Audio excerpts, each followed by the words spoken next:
संविधान के भाग देते हैं तो भाग 22 हैं। भारतीय संविधान के भाग कितने हैं तो भाग 22 है। नंबर 1 पे हैं संघ एवं राज्य क्षेत्र 1 से 4 अनुच्छेद।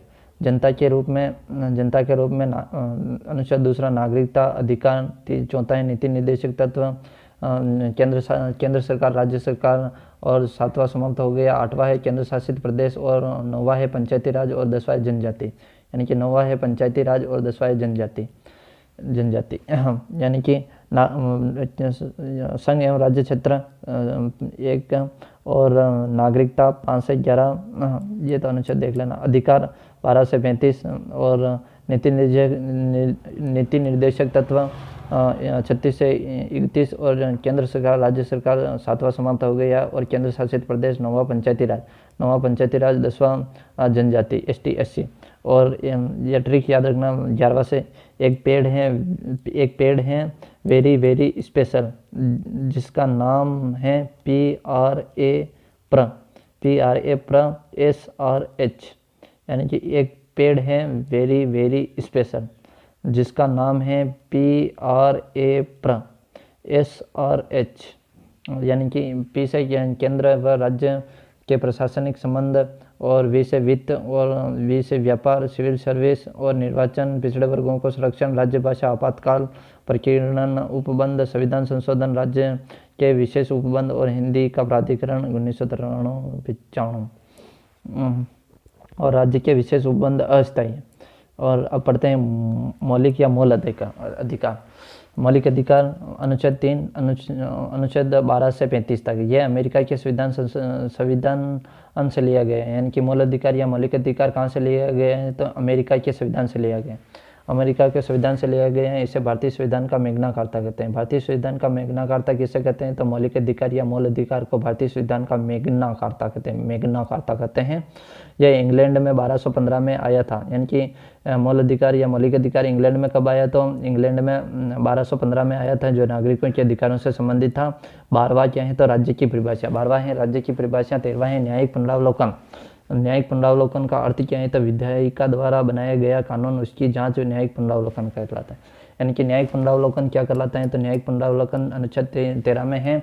न्यायिक पुनरावलोकन का अर्थ क्या है तो विधायिका द्वारा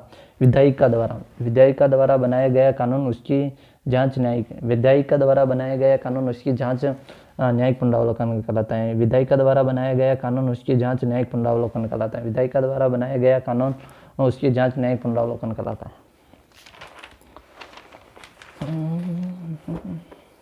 संसद मूल अधिकारों में संशोधन नहीं कर सकती है। संसद मूल अधिकारों में संशोधन नहीं कर सकती है। क्या संसद नागरिकों के मूल अधिकारों में संशोधन कर सकती है? क्या संसद नागरिकों के मूल अधिकारों में संशोधन नहीं करती है? ये भी दोनों सही है। 1952 में शंकरी प्रसाद VS बिहार राज्य के विवाद में सुप्रीम कोर्ट ने फैसला दिया कि संसद मूल अधिकारों में संशोधन कर सकती है। यानी कि शंकर तो कह दिया कर सकती हैं, सज्जन ने कह दिया कर सकती हैं और 1900 गोलकनाथ ने कह दिया कि नहीं कर सकती। यानी कि गोलकनाथ ने मना किया। 52, 65, 67 और 24वां संविधान संशोधन। यानी कि शंकर ने कह दिया कर सकती हैं और सज्जन ने कह दिया कर सकती हैं और गोलकनाथ VS पंजाब राज्य विवाद में सुप्रीम कोर्ट ने फैसला दिया है कि संशोधन नहीं कर सकती हैं। यानी कि 1967 में गोलकनाथ VS पंजाब राज्य, 1967 VS पंजाब राज्य में सुप्रीम कोर्ट ने फैसला दिया कि नहीं कर सकती। और शंकरी प्रसाद VS बिहार राज्य के विवाद में सुप्रीम कोर्ट ने फैसला दिया कि संसद मूल अधिकारों में संशोधन कर सकती है। यानी कि शंकरी प्रसाद VS बिहार राज्य में कर सकती हैं। और 1965 सज्जन सिंह VS राजस्थान के विवाद में राजस्थान में भी कह दिया कर सकती हैं और बिहार ने भी कह दिया कर सकती है। और जबकि पंजाब ने मना कर दिया। यानी कि 1967 में गोलकनाथ ने मना कर दिया। पंजाब राज्य विवाद ने गोलकनाथ VS पंजाब राज्य विवाद ने मना कर दिया। जबकि 24वां संविधान संशोधन में प्रावधान किया गया है कि संसद मूल अधिकारों में संशोधन कर सकती है। यानी कि 24वें संविधान संशोधन में प्रावधान किया गया 24वें संविधान संशोधन में प्रावधान किया गया है कि संसद मूल अधिकारों में संशोधन कर सकती है। यानी कि गोलकनाथ और 24वां संविधान संशोधन कहते हैं कि कर सकती हैं। 1973 में केशवानंद भारती VS केरल राज्य के विवाद में 24वें संविधान संशोधन को चुनौती दी गई। इसमें निम्न फैसले थे। 24वां संविधान संशोधन वेद अर्थात FR में संशोधन कर सकती हैं, लेकिन संसद मूल ढांचा परिवर्तन नहीं कर सकती हैं। मूल ढांचे की व्याख्या केवल सुप्रीम कोर्ट ही करेगा। नागरिकों के मूल अधिकार निम्न है। समानता का अधिकार अनुच्छेद 14 से 18 विबल अस्पृश्यता की उपाधि याद रखना। 14 के 1 में है विधि के समक्ष समानता। यह अवधारणा इंग्लैंड से ली गई, यानी कि विधि के समक्ष तो इंग्लैंड से ली गई। यह नकारात्मक है, यानी कि समक्ष नकारात्मक है, विधि के इंग्लैंड वाली नकारात्मक है और अमेरिका वाली सकारात्मक है। विधि के समान संरक्षण अवधारणा यह अमेरिका से ली गई। कहाँ से ली गई? अमेरिका से ली गई। यह सकारात्मक अवधारणा। अर्थ समान परिस्थितियों में समान व्यवहार करना, यानी कि समान अर्थों में समान व्यवहार करना। विधि के समान संरक्षण यह अवधारणा अमेरिका से ली गई है। यह सकारात्मक अवधारणा है। अर्थ क्या है? तो समान परिस्थितियों में समान व्यवहार करना, यह एक सकारात्मक है और इंग्लैंड वाली नकारात्मक। विधि के समक्ष वाली तो इंग्लैंड वाली है और विधि के समान अमेरिका वाली है। 15वां का 1 है मूल धर्म, मूल वंश, जाति, लिंग, जन्म स्थान के आधार पर भेदभाव नहीं करना चाहिए। यानी कि 15वां का 1 कहते हैं कि धर्म, मूल वंश, जाति, लिंग, जन्म स्थान के आधार पर भेदभाव नहीं करना। 2 कहते हैं सार्वजनिक स्थान, होटल, कुएं, बावड़ी, मंदिर पर भेदभाव नहीं होगा। 2 क्या कहते हैं? तो सार्वजनिक स्थान। 2 कहते हैं सार्वजनिक स्थान, होटल, कुएं, बावड़ी, मंदिर में भेदभाव नहीं होगा। सार्वजनिक स्थानों पर भेदभाव नहीं होगा, जैसे होटल, कुआं, बावड़ी पर। और तीसरा है महिलाओं एवं बच्चों पर भेदभाव नहीं होगा। तीसरा कहते हैं महिलाओं एवं बच्चों पर भेदभाव नहीं होगा। तीसरा कहते हैं कि महिलाओं एवं बच्चों पर भेदभाव नहीं होगा। और चौथा कहता है सामाजिक शैक्षणिक रूप से पिछड़ों को शिक्षण संस्था में आरक्षण। यानी कि चौथा कहते हैं 15वां का चौथा कहते हैं सामाजिक शैक्षणिक रूप से पिछड़े वर्गों को शैक्षणिक संस्था में आरक्षण। और 5वां कहते हैं सामाजिक व शैक्षणिक रूप।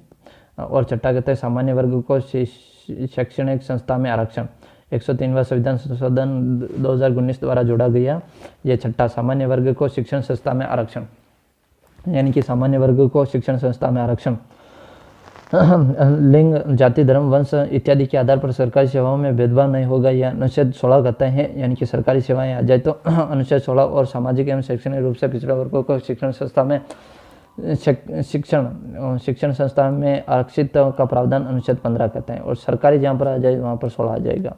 और 16वां है लोक नियोजन में समानता। 16वां क्या कहते हैं? तो लोक नियोजन में 16वां का 1 कहते हैं कि लोक नियोजन में समानता। 16वां का 2 कहते हैं कि लोक नियोजन में जाति, धर्म, मूल वंश, लिंग, जन्म स्थान के आधार पर भेदभाव नहीं किया जाएगा, यानी कि सरकारी सेवाओं में भेदभाव नहीं किया जाएगा। और 1 कहते हैं लोक नियोजन में समानता 16वां। और 3 कहते हैं निवास के आधार पर बाध्यता, यानी कि निवास के आधार पर बाध्यता 16वां का 3 कहता है। और निवास के आधार पर बाध्यता और सामाजिक प्लस शैक्षणिक रूप से सरकारी सेवाओं में आरक्षण दे सकते हैं, जैसे ST, SC, OBC। यानी कि चौथा कहते हैं कि सामाजिक प्लस शैक्षणिक रूप से सरकारी सेवाओं में आरक्षण दे सकते हैं, जैसे ST, SC, OBC। सामान्य वर्ग को सरकारी सेवाओं में 10% आरक्षण। 5वां कहते हैं कि सामान्य वर्ग को सरकारी सेवाओं में 10% आरक्षण। और छठा कहते हैं धार्मिक संस्थाओं में उसी धर्म के लोगों के स्थान पर आरक्षित।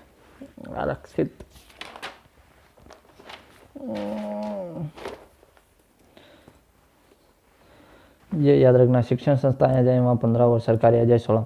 OBC को केंद्र में 27% BP मंडल की 1789 की सिफारिश पर नॉन कम्युनल को दिया गया। यानी कि OBC के केंद्र में 27% आरक्षण BP मंडल की सिफारिश पर 1789 की सिफारिश पर नॉन कम्युनल को दिया गया। प्रथम पिछड़ा वर्ग आयोग 1953 में काका कालेलकर थे। द्वितीय वर्ग बिछेंद्री प्रसाद 1789 में थे, बिछेंद्री प्रसाद। और प्रथम काका कालेलकर 1953। क्रिमिनल एवं नॉन क्रिमिनल अवधारणा संथानम आयोग 1971 में दी गई। यानी कि क्रीमिलियर एवं नॉन क्रीमिलियर अवधारणा, क्रीमिलियर एवं नॉन क्रीमिलियर अवधारणा संथानम आयोग 1971 में दी गई। 1971 में दी गई। क्रीमिलियर कौन है? तो यानी क्रीमिलियर कौन है? तो संवैधानिक पद धारण करने वाला क्रीमिलियर है ग्रुप A व B की नौकरी करने वाला शहरों में निवास व्यक्ति जिसके पास स्थायी भूखंड है। यह निजी कंपनी में कार्यरत व्यक्तियों पर लागू है। यानी कि क्रीमिलियर यह निजी कंपनी में कार्यरत व्यक्तियों पर भी लागू है। 1992 में इंदिरा साहनी VS भारत संघ विवाद में OBC को आरक्षण को वैध कर दिया गया। यानी कि किस विवाद में OBC के आरक्षण को वैध कर दिया गया? तो 1992 में इंदिरा साहनी VS भारत संघ विवाद। 1992 में इंदिरा साहनी VS भारत संघ विवाद। 1992 में इंदिरा साहनी VS भारत संघ विवाद में OBC के आरक्षण को वैध कर दिया गया। आरक्षण 50% से ऊपर नहीं होगा, यानी कि आरक्षण कभी भी 50% से ऊपर नहीं होगा। अनुच्छेद 17 गांधी जी से प्रभावित अनुसूचित जनजाति एक्ट 1989-90, यानी कि 1900 अनुसूचित एवं अनुसूचित जनजाति एक्ट कब आया? तो 1989 में लाया गया। जबकि छुआछूत पर कोई रोक लगाई जा सके, यानी कि छुआछूत पर रोक लगाए जाने के लिए 1989 में एक्ट लाया गया, अनुसूचित एवं अनुसूचित जनजाति एक्ट लाया गया 1989 में। अनुच्छेद 18 सेना एवं शिक्षा में उपाधि दे सकते हैं, अन्य में नहीं, यानी कि 18वां कहते हैं कि सेना व शिक्षा में उपाधि से दे सकते हैं, बाकी अन्य में नहीं दे सकते हैं। स्वतंत्रता का अधिकार,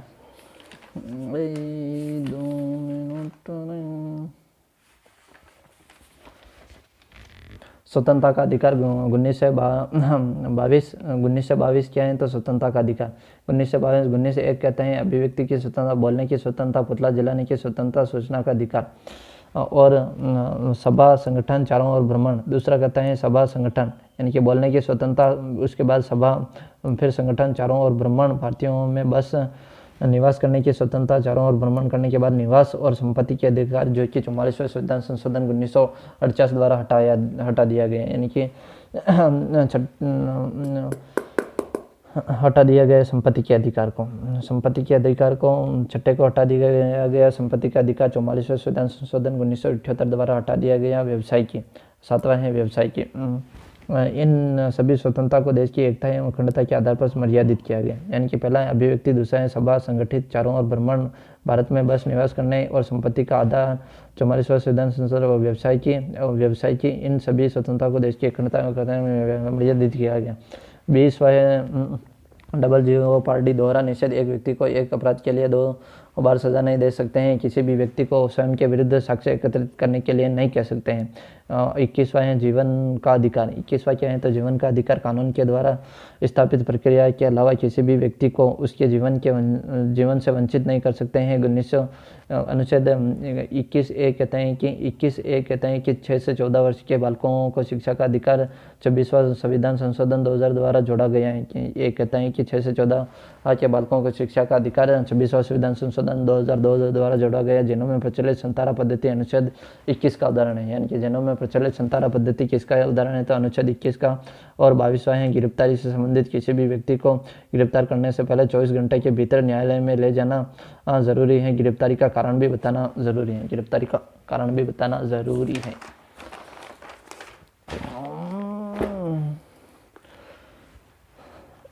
निवारक निरोध कानून, ऐसा कानून जो अपराध करने से नहीं अपराध को रोकने से है। इसके तहत गिरफ्तार व्यक्ति को 2 माह तक बिना कोर्ट ले जाए रख सकते हैं, यानी कि 2 माह तक। शोषण के विरुद्ध अधिकार 23 से 24, यानी कि 23-24 क्या है तो शोषण के विरुद्ध अधिकार। 23 से 24 क्या है तो शोषण के विरुद्ध अधिकार, मानव का दुर्व्यापार, बालाश्रम, दास प्रथा, हाली प्रथा, यानी कि हाली प्रथा, दास प्रथा, बालाश्रम और मानव का दुर्व्यापार। और 24वां कहते हैं 14 याद रखना, 24/4/14 के बालकों को कारखानों में काम करने से रोकना 14। और धार्मिकता का अधिकार 25 से 28, 25 अंतःकरण की स्वतंत्रता, 26 से प्रबंधन, नो टैक्स, ये देख लेना। 25 अंतःकरण की स्वतंत्रता, अर्थात प्रत्येक व्यक्ति अपने धर्म का स्वतंत्र रूप से प्रचार प्रसार कर सकता है, यानी कि अंतःकरण की स्वतंत्रता अर्थात प्रत्येक व्यक्ति अपने धर्म का स्वतंत्र रूप से प्रचार प्रसार कर सकते हैं। सिख लोग कृपाण धारण करते हैं, इसकी वजह से 25वें के। और कोई भी व्यक्ति किसी भी धर्म को अपना सकता है, यानी कि 25वां फुल छूट देता है कि कोई भी व्यक्ति किसी भी धर्म को अपना सकता है। और सिख लोग कृपाण इसी से करते हैं। और अंतःकरण की स्वतंत्रता अर्थात प्रत्येक व्यक्ति अपने धर्म के स्वतंत्र रूप से प्रचार प्रसार भी कर सकता है। 26वां कहते हैं धार्मिक कार्यों का प्रबंधन, यानी कि 26वां कहते हैं कि धार्मिक कार्यों का प्रबंधन व्यक्ति अपने चल व अचल संपत्ति धार्मिक कार्यों में लगा सकता है, यानी कि 26वां क्या कहते हैं प्रबंधन में तो धार्मिक कार्यों का प्रबंधन 26वां कहता है कि व्यक्ति अपने चल व अचल संपत्ति धार्मिक कार्यों में लगा सकता है। व्यक्ति अपने चल व अचल संपत्ति धार्मिक कार्यों में लगा सकता है। 27वां कहता है कि राज्य धर्म के आधार पर कोई भी कर नहीं लगा सकता है जिसमें नागरिकों में भेदभाव हो। 28वां है शिक्षण संस्थान में धर्म के आधार पर शिक्षा नहीं दे सकते हैं। शिक्षण संस्थान धर्म के आधार पर शिक्षा नहीं दे सकते हैं। शिक्षा एवं संस्कृति का अधिकार 28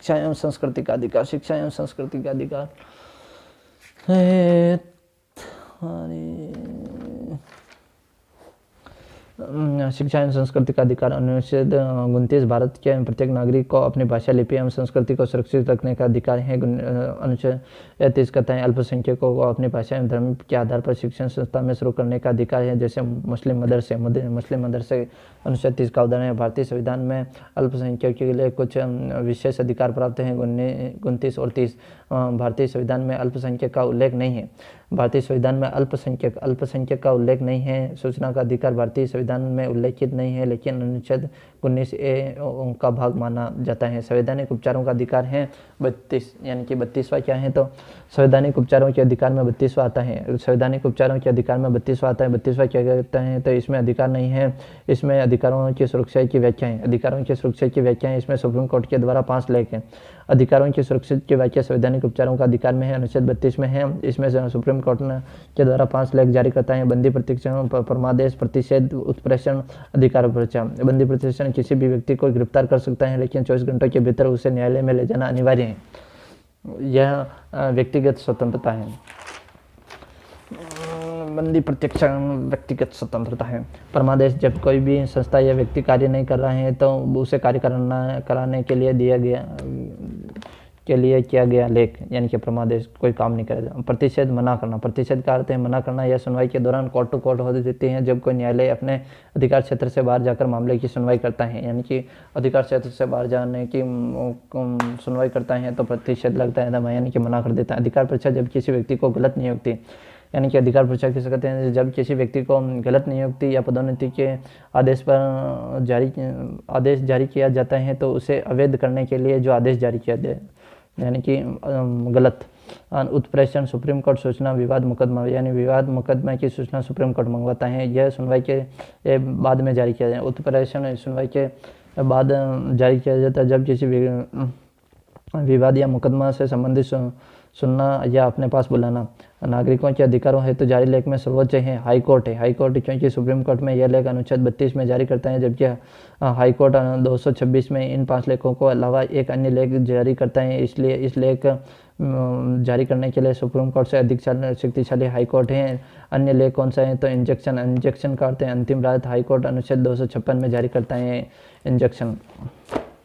अनुच्छेद 32 को डॉक्टर भीमराव अम्बेडकर ने इससे संविधान की आत्मा कहा। भीमराव अम्बेडकर ने कहा कि यह संविधान की आत्मा है।